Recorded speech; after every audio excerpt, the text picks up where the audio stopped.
Hi and welcome to the explanational part of that color change. Now, even though this color change could be adapted to a single card, like changing a single card, it is way easier to do it with multiple cards, as the cards have more weight, which helps you accomplish that secret move, so to say. What's happening is pretty simple. Okay, I'm just gonna demonstrate it with a single card.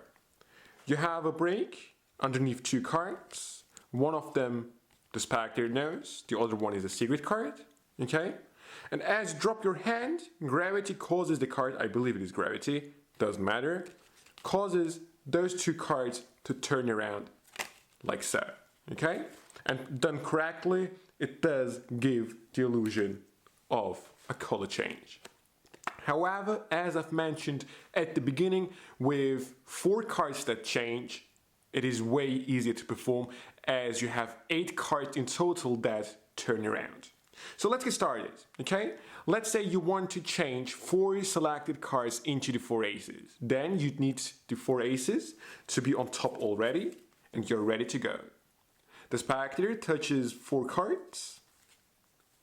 Let's say that one and that one. Okay, you take them and show them to the spectator. As you show them, notice this hand naturally rests on my side. And what I'm doing here is I'm catching a break underneath the top 4 cards. The way you do that is really up to you.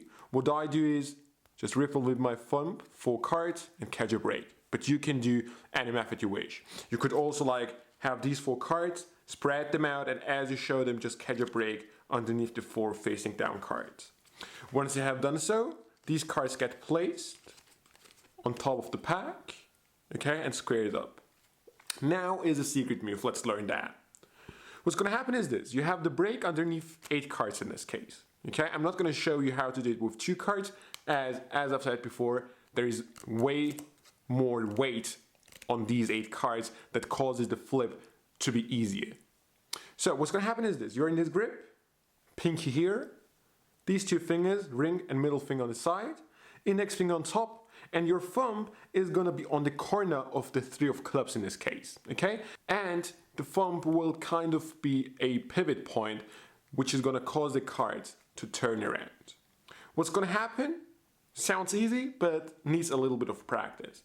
You're just gonna drop your hand, okay? And as you drop your hand, okay, these cards will turn around. As I'm moving pretty quickly, the camera can't really focus that quickly, but we'll try to keep it that way. Okay, let me try it in slow motion. You're here and here, okay? And then in slow motion, I noticed when you drop your hand, before you do so, there is a slightly up-throwing motion that kind of helps to turn around these cards. So up and down. Okay, this is just something you have to practice. Okay, just take a pack into your hand, practice with me or just on your own. You're here, okay, and in slow motion what's gonna happen? Up, and then a little quicker down.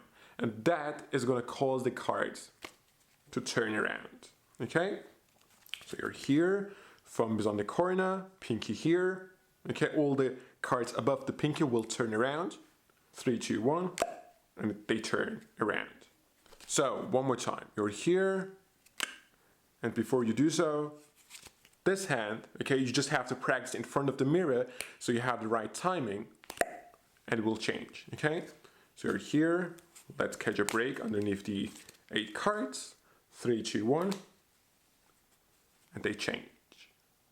So, in theory, it sounds pretty simple, but it's all a matter of practice, even though the move has nothing to do with expert style of sleight of hand. It is just physics that cause the 8 cards to turn around. You still have to play around with that move in front of the mirror, and also with the other hand when you have to come up and when down to cover the flip so it looks even more visual.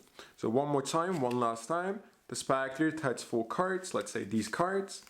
As you show them to the spectator, this hand usually, in my case, rests on my side as I riffle and catch a break underneath 4 cards, which are the aces. These are now placed on top, square them, thumb is on the corner, these fingers here, the pinky still maintains the brake without flashing it. As you execute the move, this hand comes up to misdirect the spectator from the flip, and it looks something like this. 3, 2, 1. And the 4 random cards become the 4 aces. And that's basically today's color change. A way you can change 4 cards or even more cards into your favorite cards with not that much of practice. It's not the hardest move to get down. Once you can do it, you can adapt it to multiple cards, to single cards, 2 cards, 3 cards, really up to you. 4 cards is, in my opinion, the maximum, and it is the best way to use it, in my opinion.